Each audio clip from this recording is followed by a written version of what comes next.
Before we get started, I got to give a little shout out to Hafty. Hafty is the perfect layering shirt for women. It adds a sleeve and a neckline to all of your sleeveless tops, dresses, and jumpers and allows you to wear all of today's fashions without all the extra bulk and heat, but you get to do it modestly. So I've actually got one on. This is our brand new ruche sleeve, cuts off right here. It is perfect for this maxi dress and just gives me a more modest coverage, but it also lets me extend my wardrobe all year round. Go ahead and use Her Layered Life to save 15% off your first purchase. Go check us out at hafty.com. This episode is brought to you by Kiln, a modern workspace designed for creators, entrepreneurs, and businesses who want to thrive in community. At Kiln, you'll find flexible offices, meeting rooms, and all the resources you need to fuel your work and connect with others. I love that they've built spaces with intention, places that help ideas grow. To learn more and find a location near you, go to kiln.com.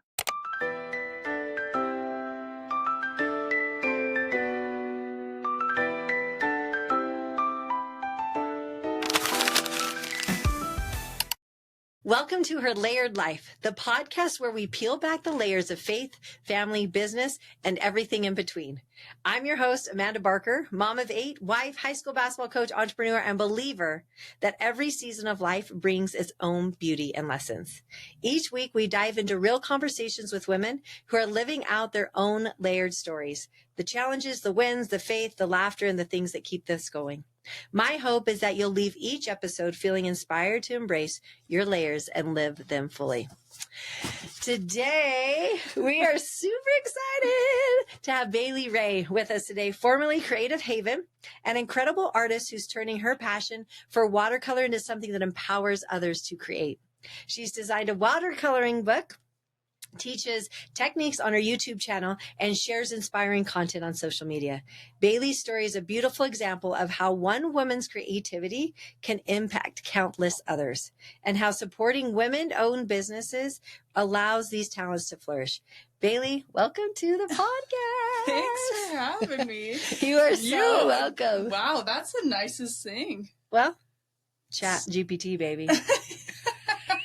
We love our assistant. Credit, but they wrote it. I said, sounds great.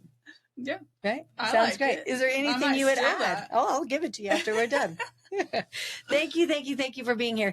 Bailey and I met on the Female Founders Only trip to Glacier. Yep. And it was so awesome meeting her. She gifted every one of us a watercoloring book that has been the one that I took home is now have several pages painted in it. I knew my girls would absolutely love it.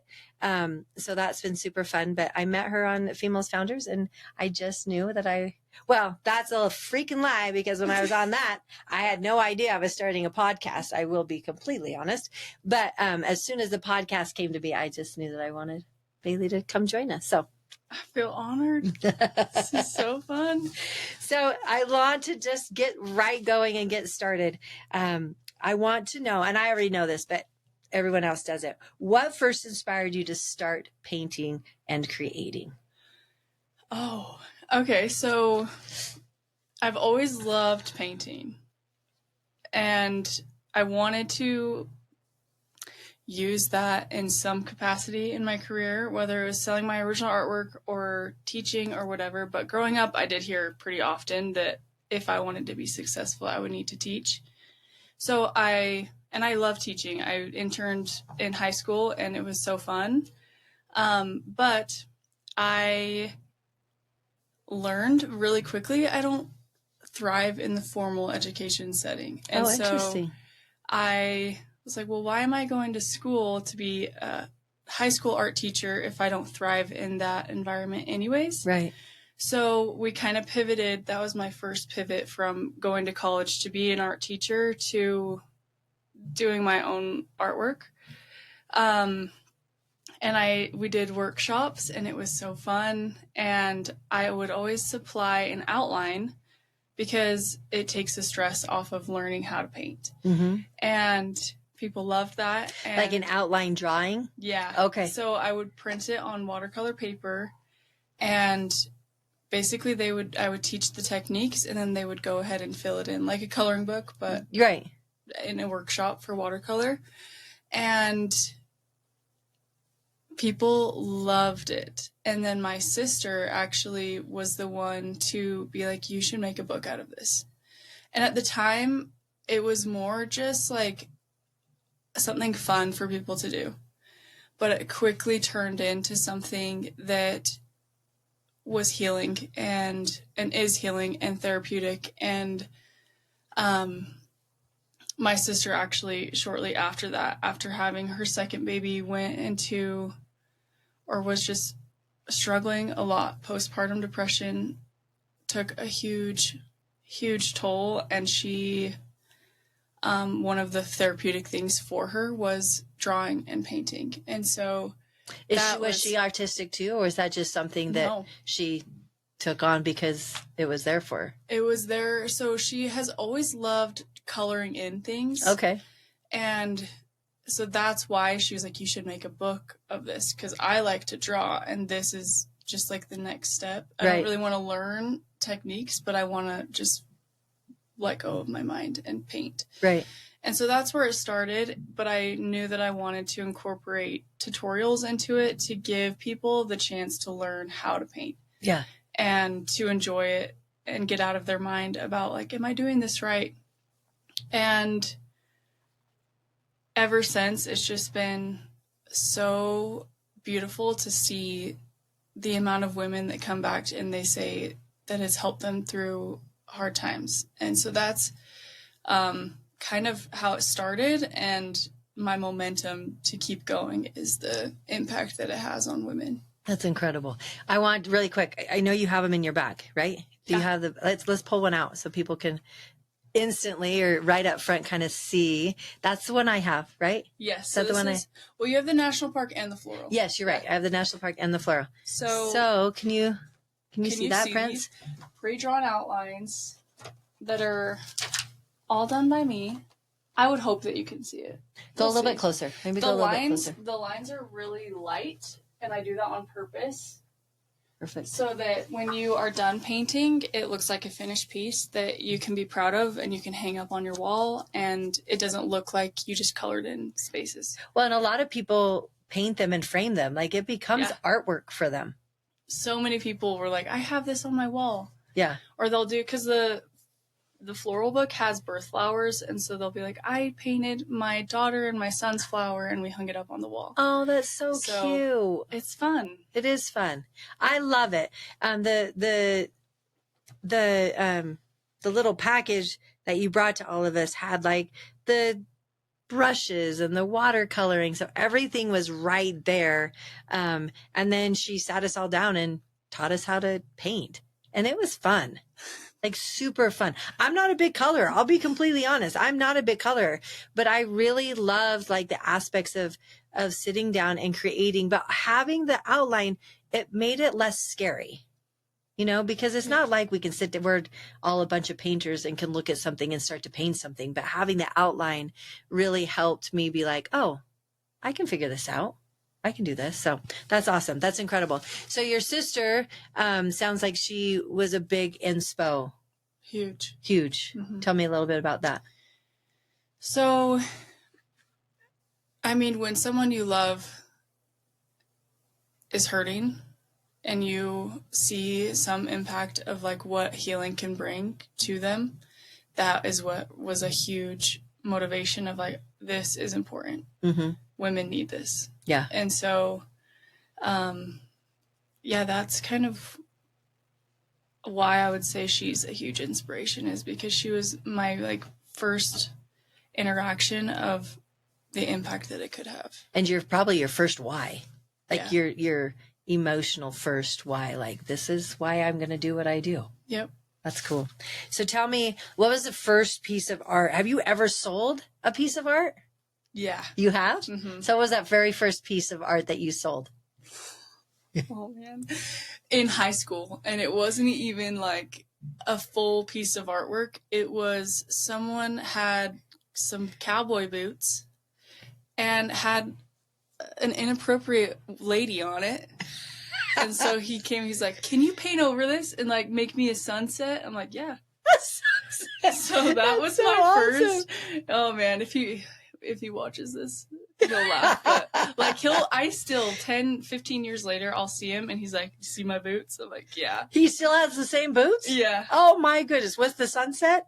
With the sunset. Still painted on it. Yep. That is the gift that keeps giving right there. I know. That's it's nice. Not good. I was like 15 years old.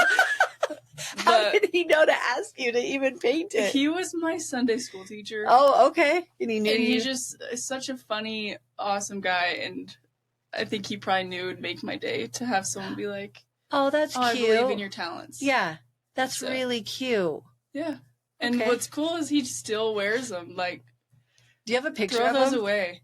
We gotta get a picture of these boots because they're going on a post as Bailey's first paid art project. Yeah. Yeah, we gotta get a picture of those. I will ask him for it. Okay, do. Yeah. Really do. I would love to see it.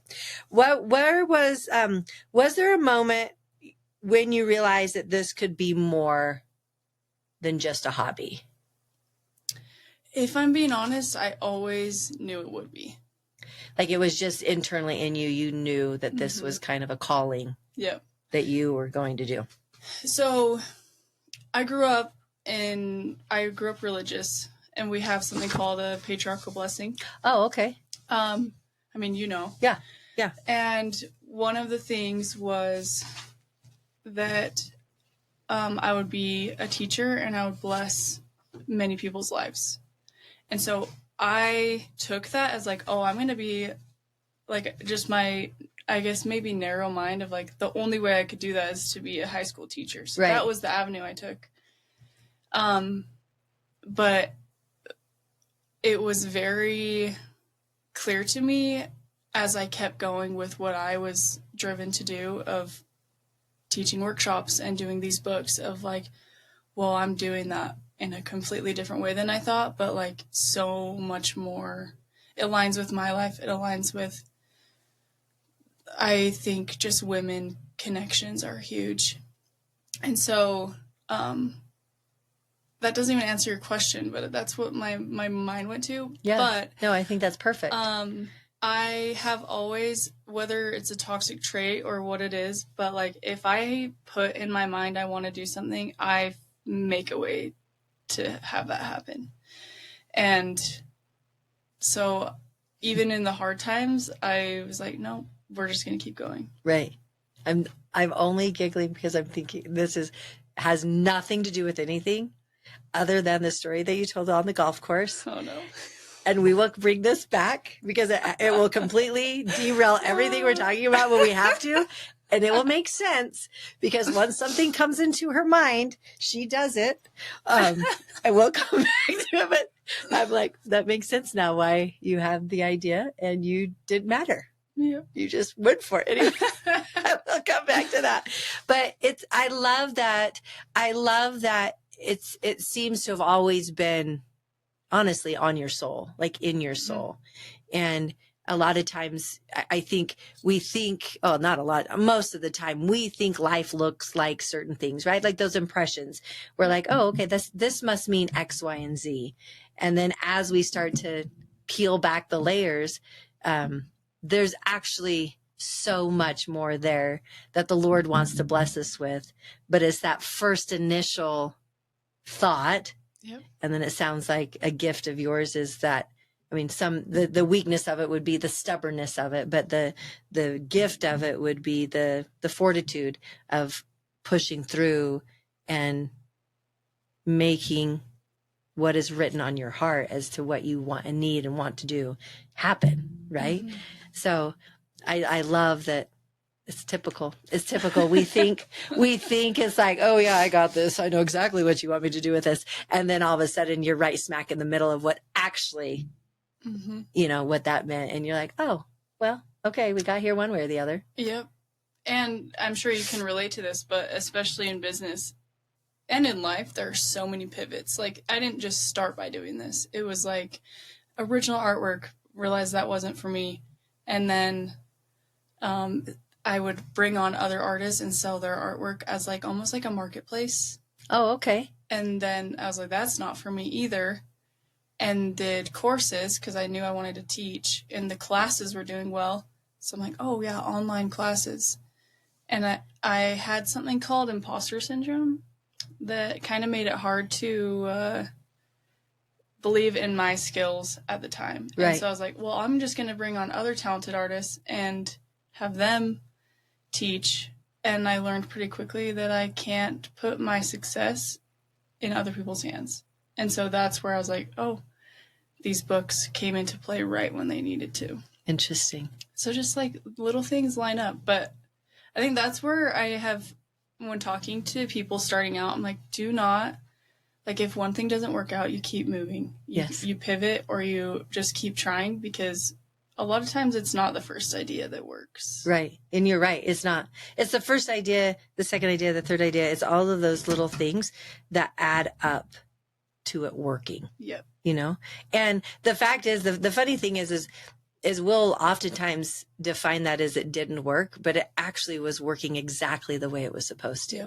And giving us those experiences so that we can move to that next step and be prepared, right? Yeah. Be prepared to do the next thing that was going to get us where we're going. I love that. I love that. Every artist has their sources of inspiration.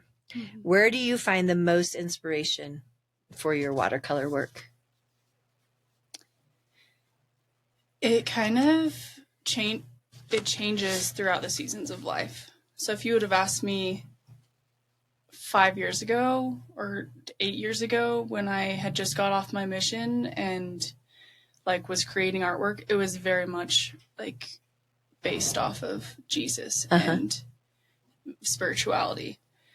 And then I've always loved the outdoors. And so I find a lot of inspiration when I'm outside. I think right now that still is pretty consistent with what I love, is like, even you probably can relate to this, being up in a plane and looking at the earth. Like there is so much beauty and like just different, it is very eye-opening to what you can do as an artist when you see the by design places of the earth, like from an out or a higher perspective. Right. I don't know. So I love landscapes, and so being out in nature is very huge. But in my stage of life right now is motherhood. I love just the everyday moments of being a mom and a wife and a friend, and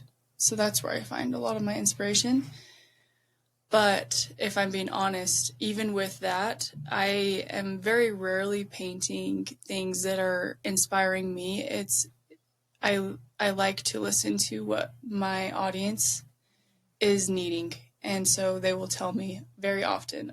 They will. I would love more country theme books or more based on fruit or whatever. So a lot of what I'm painting is actually in themes. Oh, interesting. Mm-hmm.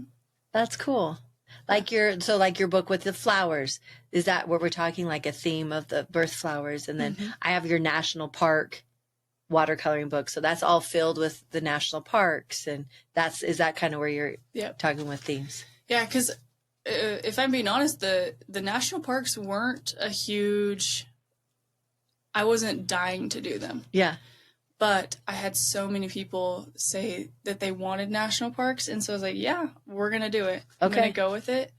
And as I was painting and drawing, it was when I got really excited about it. And like, that's where my spark of wanting to travel started, is wanting to experience those places in real life. So how many of those places that are in your book have you been to? Probably 5 of the 21. 5 of the 21. Mm-hmm. Is the goal to be to all 21? Yes. What's the next one on your to-do list? Like, where do you want to go the very most? The very most? I would love to probably Olympic. I think that's in Washington. Just anywhere where there is foresty, like rainforest vibes. In Oregon too. I want to go there. So I want to do that area. But we just went to Glacier, and that was Do you have a amazing. Glacier Park? Do you have a Glacier picture in there? Yeah. Is that the one that we painted all together? Yeah. It is. Okay. Mhm. I couldn't remember. Yeah. So that was really cool for me to be able to see the beauty in real life. Uh-huh. Kind and of it full just circle. Put it in perspective, and yeah. That's cool. So that's super cool. So we're going to Tetons next week. To Yellowstone Park? Tetons? Yeah. In the Yellowstone Park in Wyoming? Mm-hmm. Or are you going Idaho side? We're going to Idaho side. Okay. And well, I don't know. It's right by Jackson, the back end. Yeah. That would be Wyoming then. Not in Yellowstone though. Yeah, those are two different parks, aren't they? No. Well, the Grand Tetons are in Yellowstone National Park. Oh, I didn't know that. I had 2 pages for them then. Oh, well, there you go. Lol. I love it. Yeah, so the Grand Tetons are in the Yellowstone National Park, but then you can go the Idaho side, and I could be smoking too. I could be getting my facts wrong, but then you can go Idaho side where you go up through Idaho and kind of come through. So you can go to Yellowstone through Evanston and up through. You go up through Evanston and Randolph and up the Wyoming side, or you can go up through Idaho, which would be dumb because it'd be significantly longer. You want to go through Wyoming, but you go up through Idaho and kind of come down on it through Driggs. But I believe you can see the Tetons on both sides of. We'll have to find that out. We will fact check that. You can for sure see it from both sides. Yeah, so we'll have to. I don't know if you can see them from Driggs exactly, but I would assume you can. I don't know. I mean, I am from Wyoming. I'm just showing how much I don't know about my geography. That's all right. You draw them. Great. I draw them. And you can paint them. And now you're going to go to them. I love it. I want to talk about my necklace. You'll see me wearing this necklace a lot. It's from the Risen shop. I love it. It is the Resurrected Savior. It's one of my favorite pieces that I literally probably wear every single day. I have it in silver as well. If you want to save 15% off, just use my code Amanda. That's it, Amanda, and you'll get 15% off. I promise you will love it and wear it every day. Okay, so let's talk about your family not really fast. We can talk about it, or we can do it for however long we need to. But so you said that a lot of your inspo is coming from your family. You're married, you got 2 little kids. Tell me how that has kind of shifted you just work and family life. And you talked about before we started renovating a house and all of those things, finding ways to incorporate your kids. I know we've been on a FaceTime together and you were at your studio and the kids were in the background. Like, what does that look like? So about 6 months ago, maybe a little longer, I got childcare, which has been really helpful. So 3 days a week, I am fully in the business and I do my best when they're home to be present. Yes. But something I've learned with business is you never really are off. Facts. My princess.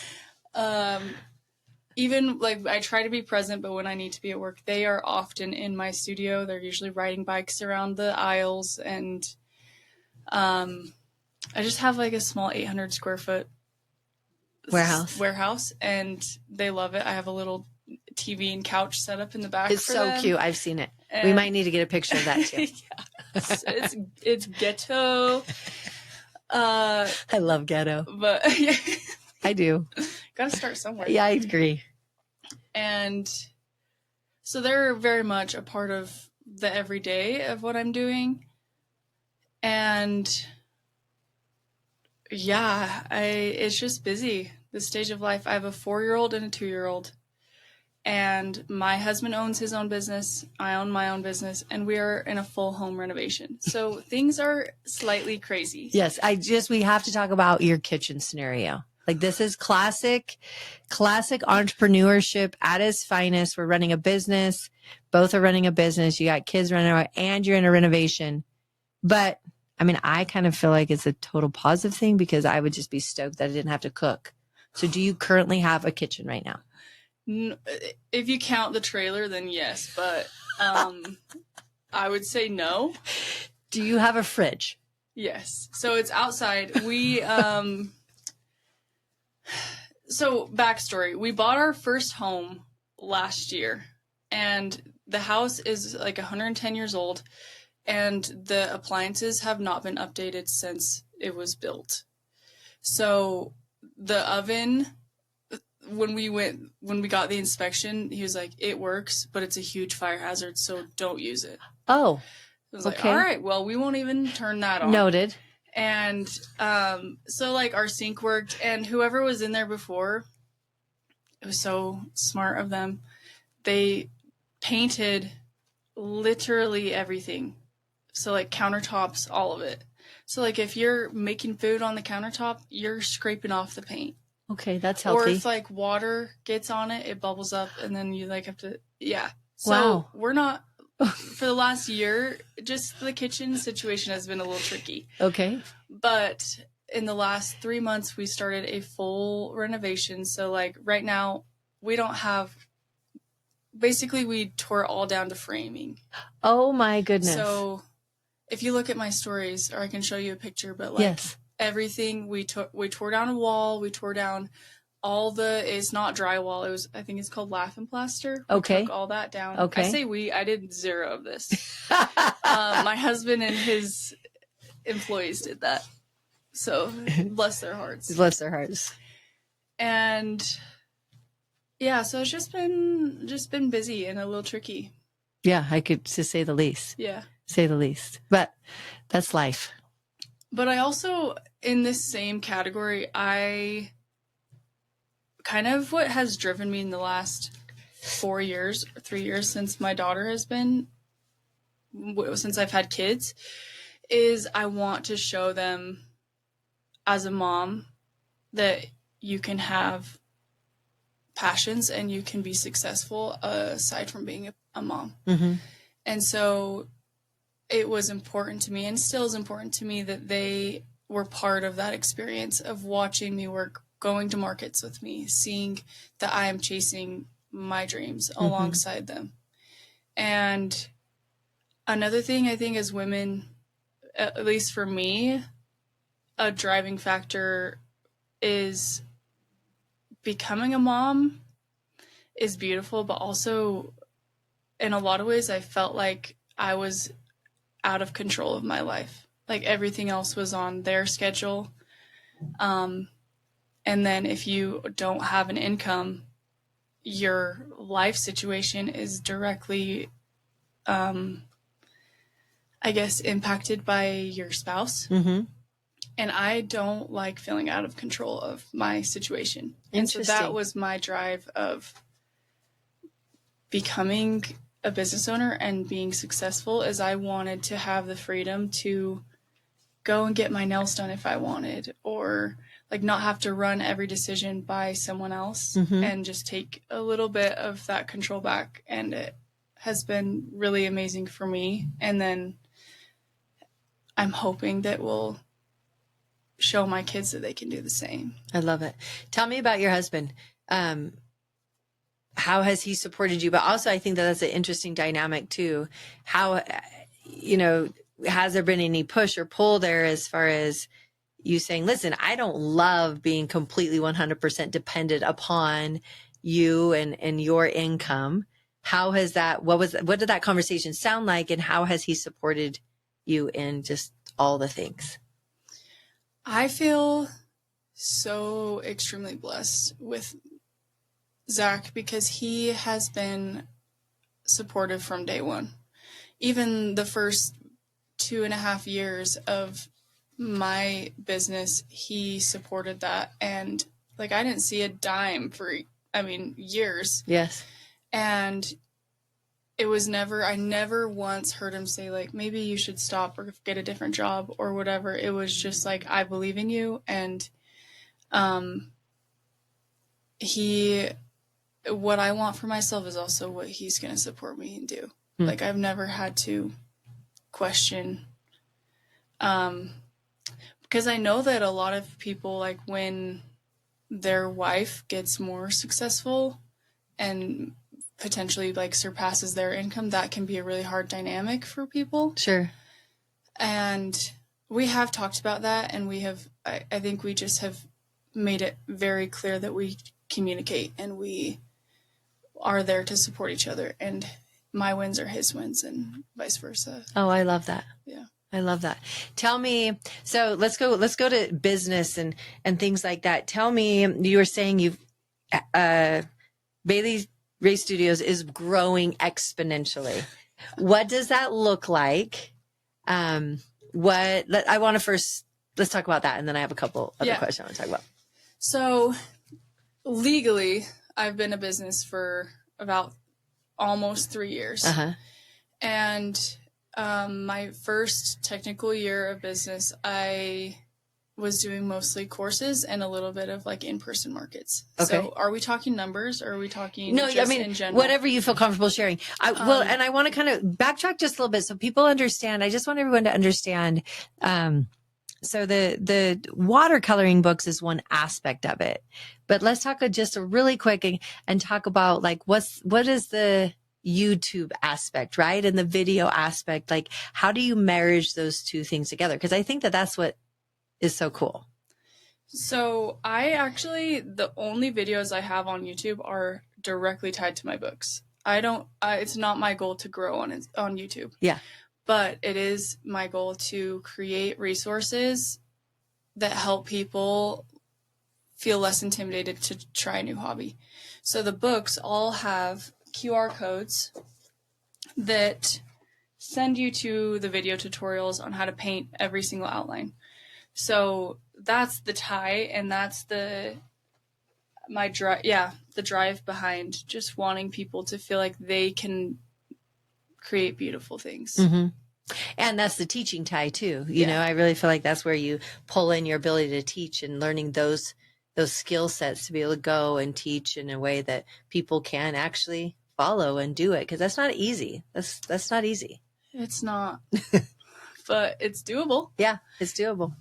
So going back to, first year of business and then kind of moving forward where I know you're growing. I know you have fun things kind of on the table, big box stores that you're working with. Mm-hmm. Let's talk about starting at year one and then kind of just go through the process a little bit of where you are today.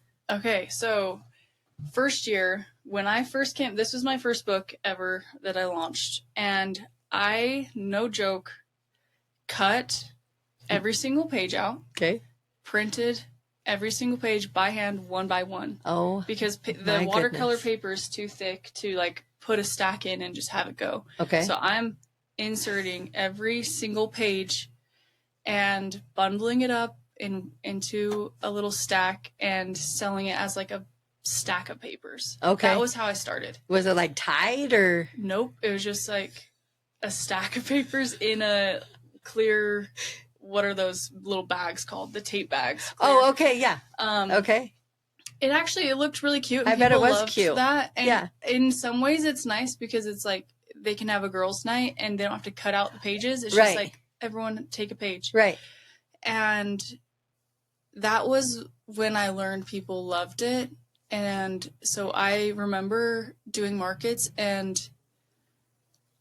making 5 or like 50 of the books, which takes hours. It took probably like 2 days straight. And so that's how we started. And then about a year into it, after doing so much research to find a production team that did the quality that I wanted, we had our first ever hardcover book, spiral bound, all the things.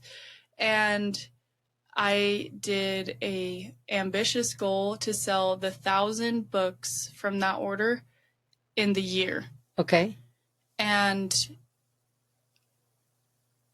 I thought that was like dreaming big. Yes. Yeah. And we sold that in like 3 months. Oh my goodness. So, just really, really special to see that they're making an impact. And so then like the orders have gotten bigger and bigger. And I think we have sold probably close to 15,000 books in the last 2 years. And paintbrushes and brushes. And like, there's not just watercoloring books. Like you have a whole kit. Yes. Yeah. So that's, I think, too, what has set me apart or has been really cool is I have the individual books, but I have like a cute little bag and paints and brushes to where it's an experience. it's not just a book. You're taking a class almost. Right. And it's your supplies. Yeah. It's like your little supplies packet to like start becoming a artist. Yep. And that was a goal of mine from the very beginning, is I want this to be an experience versus just a product. And I've done my best to do that. And so now we are in close to 400 stores nationwide. And I can say this now, but we just launched in Barnes & Noble like a week ago. Oh, you did? Yeah. I mean, when we were at Glacier, you were saying that you were hoping that was going to happen, and it happened. Yep, it happened. We sent them out like last week, and I don't know what stores they're in, but they're in 50 stores to start out. 50 stores to start out. Yep. That was the opening order, and we'll see what happens. That is so cool. So in 50 stores, how many total books did they order? Did they order just your original? Like, which watercoloring books did they order? So they ordered the National Park book. Okay. And they did 700 distributed between 50 stores. Oh my goodness. And kind of how, at least in my experience, is with the bigger stores, is they do an opening order, they test it out in a few stores, and if it does well, then they will order more and distribute it out to more stores. So that's the hope. So everyone, cross your fingers for me. Throw up some prayers. Yeah. The Barnes & Noble just crushes it with the national parks. Yes. I love it. That's so stinking exciting. exciting. So part of the podcast is really talking about how important it is as women that we support women-owned businesses. Yep. And that there's a statistic that's 80% of purchasable, consumable purchases, that are made by women. Mm-hmm. And yet only 2% of the money spent in those purchases are actually directed to women-owned companies. And the importance of even just slightly tweaking and going from 2% to 5%, the impact it can have not only in our economy and in women-owned businesses, but also 90% of women-owned businesses and women that are driving incomes, 90% of their income actually goes back into the community, through whether that's through their families, how they invest their money, contributions, charities, causes, all of these things. It really is when you support women-owned businesses, you truly are supporting the community around her. So tell me, I'm sure it's a large amount, but how much of your business do you feel like is actually women driven? But how many of your consumers are women, would you estimate? So I would say 98%. 98% are women. And the other 2 are buying it for women. Oh, interesting. Yeah. That's fascinating. Tell me, in your experience, I already know this answer because you put it in the group chat, but what are the charities, like what are you involved in as a company that you're supporting in your communities that has also kind of gone out beyond your business and has been an influence in your community? So right now I'm not tied to a specific one, but every year I try to do something. So 2 years ago for the holidays, we donated a really great amount of watercoloring books to primary children's. Oh, cool. And that was really special. Have you ever donated to primary? No. Well, so no, not to primary. We do breast cancer awareness, but to their breast cancer. It's really special, but also part of me is like, I wish I could see if they're loving it, but sure. It's very, very important, which I think is a great thing that they separate, there's no information out. You cannot even walk into primary children's with the books, because they want the privacy of those families. Oh, okay. Which I think is really cool. Yeah. But so that was my first one. And then last year, something that was not ideal for my business, I ordered a bunch of mini books. I'll show you. Okay. 1,000 minis. That's what's going out in our giveaway this month. Yes, they're so cute. You're going to love them. So stinking cute. But I was going to launch them. Everyone was so excited about them, but there were some misprints. And so I was like, well, I don't know what to do with these. Yeah. And I reached out to my audience and basically I'm just trying to turn a setback into something beautiful. And so between, like, everyone just shared the places that we could donate them to. And so last year we donated to Primary Children's, to Serenity Wellness. They're a postpartum clinic, the one my sister actually attended, and it changed her life. So, and then some women's shelters, foster groups, and just like to see, and these people they were so grateful. And so it was just really cool to just see the impact even more to like people that really need that therapy and that peace in their life.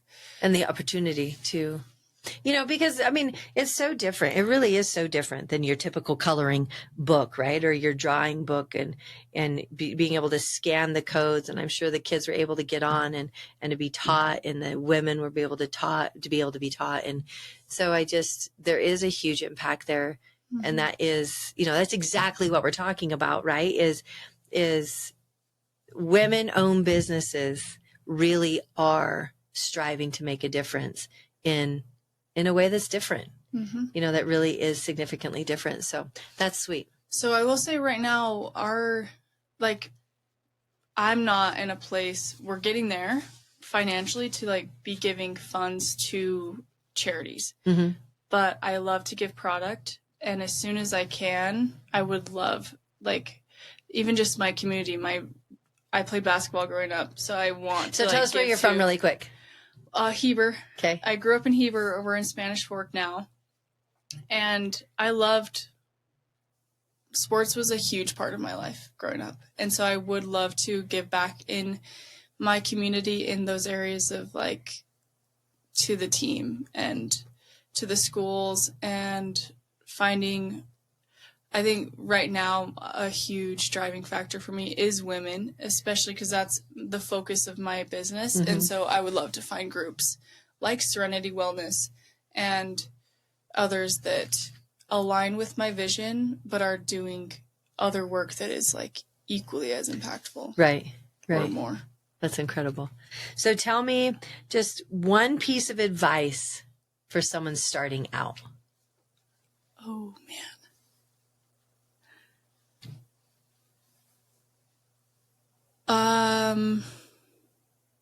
Starting out, I would say, or one thing you wish you knew before starting. Is that better, or do you have? There's like little things of like, don't get caught up in comparison. Like the metrics of your success is only up to you. Like you choose what success looks like in your life. And it's so different from all of us. And I love that. I'm actually so glad you brought that up, because that is honestly something that has been so important, is to change the mindset, especially among women, right? That's why B2B collaborations with Hafty really it's why it started, is because I wanted to create an atmosphere where we're not competing with each other, but we're creating with one another, right? And when women get out of the competitive sphere, there's a place for it on the basketball court, right? Yep. But when we get out of that and we get into the opportunities of creating together, we exponentially rise faster, higher, and honestly more, I just feel more whole. Yes. So that's a really, really good piece of advice to just, there's D.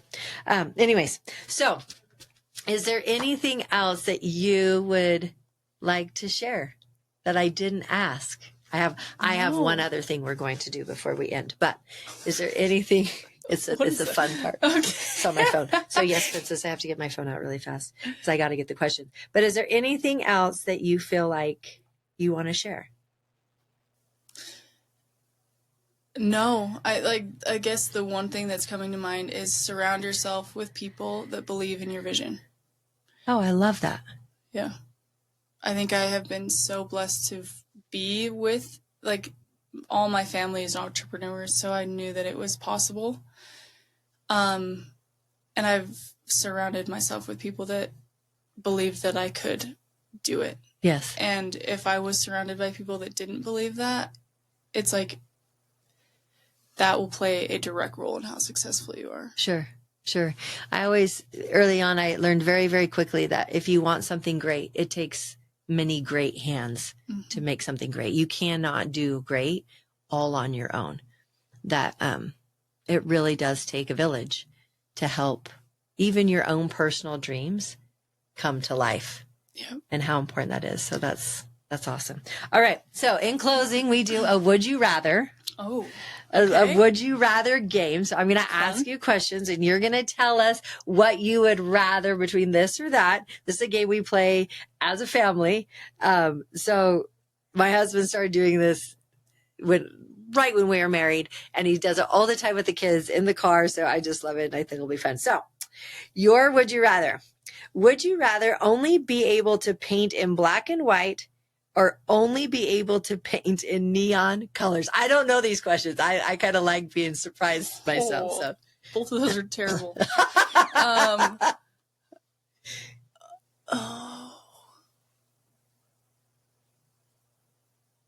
I like.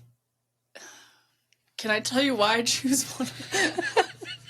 I would say black and white. Okay. Because that's just like my style. If I'm going to put something in my house, it's going to be more on like the neutral side. Okay. But colors are so beautiful.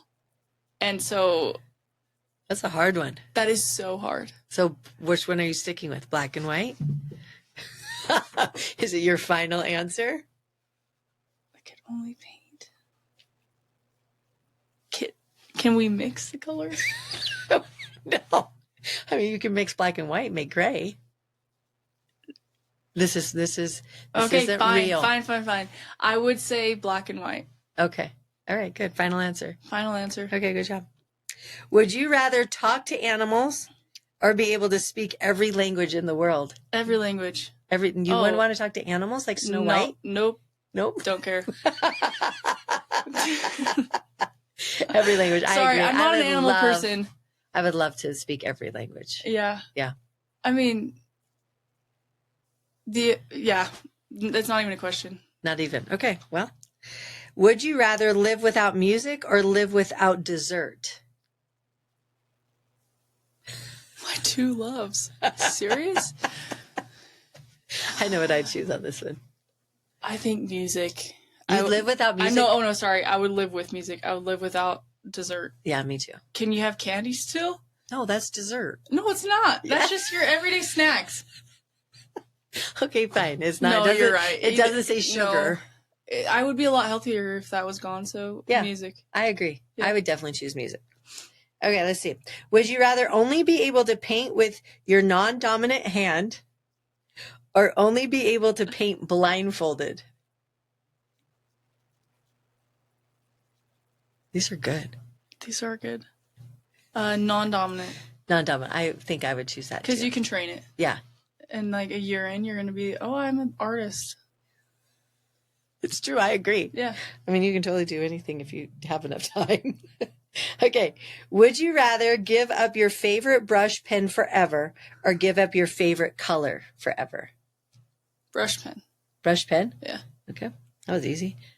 I would say brush pen too because I really have no attachment to any brush or pen. But I do have favorite colors. Okay. Would you rather always have mismatched socks or always have... This one. Bailey does these questions, and I don't read them on purpose because I love being surprised by them. Would you rather always have mismatched socks or always have toothpaste on your shirt? Mix match. Yeah, I think I would too. I would hate having something on my shirt all the time. And you can hide them. Well, yeah, if it's like your jean socks. season.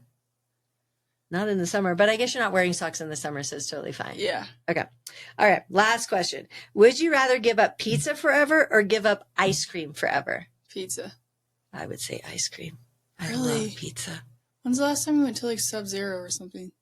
Well, I don't like ice cream. I love ice cream, but I just came back from Spain and I had the best pizza I have had in my entire life. And I'm kind of on a pizza high today or right now. I do love pizza. I love pizza. But there's other foods that like scratch that itch. When ice cream, like what else could you do that if you wanted ice cream and you couldn't have it? You couldn't. It'd be terrible. And I love ice cream. But you know what I love? I love Culver's custard. Would that be count? ice cream? Yogurt? It's custard. I mean, I'm just saying. That's if I true. could have custard, there's workarounds. then I would choose pizza. No, I would. Okay. No, I'd give up ice cream so I could have pizza because then I could still have custard. These questions are hard. Yeah, they are hard. Anyways, that's the point. Okay. Well, okay, that is the wrap. Before we're done, though, we're going to do a little outfit of the day. Yeah. Do you want me to do outfit of the day first and then close it, or do you want me to close it really quick? Close it. Okay, stand by. I got to find my cheat sheet. Uh-oh. You don't just know off the top of your head? No, I don't just know. It's hard, okay? It's hard to come up with intelligent things to close a podcast off with, but I don't have them because they're not printed. What am I going to say? I'm just kidding. I think I have it here. It's fine. Man, you can cut out any of what I said. No, we're not cutting out anything. That was so good. Bailey, thank you so much for coming today. If you want to check out Bailey's watercoloring books, her brushes, the coloring watercolors themselves, please go and follow Bailey Rae Designs. Now that is a brand spanking new name, which we actually didn't even talk about. Bailey Rae Studio. Or studio. I do that every time. I forget an S. It's all right. It's okay. It's new. It's hard. She used to be creative. Oh, yes. Sorry. Screaming into the mic. She used to be Creative Haven as of a month ago? Yeah. So that's locked and loaded with a K, by the way. Yep. Yeah. Yep. See, you know. I know. Bailey Rae Studios. She's on Instagram. She's got her own website. So please go and shop women owned. Support Bailey in this awesome, awesome world of art. And it's just such a fun, unique way to, create. And I love it. I love it. I love it. So go support her there.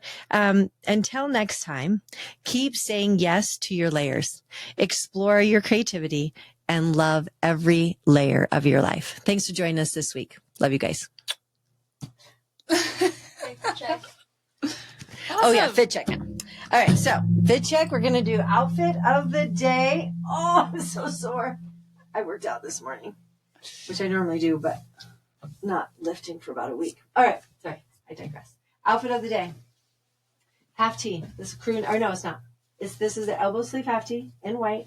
This is the cute little chambray jumper that you can actually get on half tee. It's got pockets. These red shoes I thrifted in Greece, and I love them. I'm wearing everything from travels last week. I got this really cute necklace at like the cutest jewelry store in Spain, Barcelona, with matching earrings. So, Bailey, sir. Love it. Okay, I am wearing mauve jewelry earrings. Ooh, okay. And half tee. Cute lace. Love it. This is from Target and Boot Barn. Ooh, I love it. So cute. So cute. All right. Here we are.